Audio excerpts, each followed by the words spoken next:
bitta o'g'lim bor. 20 yildan beri bevaman. Dadamizni yo'qotganmiz 2003 yilda. 2001 yil o'g'lim, katta o'g'lim Samandarov Arsonbek Sahrim diabet bilan kasal bo'ldi. Birinchi tip og'ir daraja.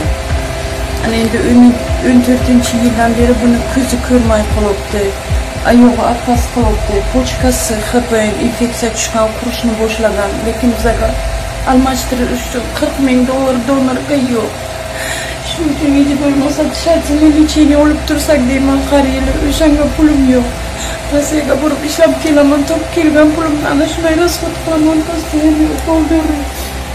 Bir oyda bizga 2,5 million ketadi. To'ka uydagi ana bu lecheniyalarga agar больница yotsak 5 million, 6 million ketadi. Hozir ana bu последний 3 oy ichiga mart, aprel, may 3 oyni ichiga fevral, то есть март и апрель 7 marta больница yotdi, 1 marta klinika, 2 marta nefrologiya, 3 marta ekstremniy, 1 marta reanimatsiya og'ir bo'lib qon perelivatsiya qildilar.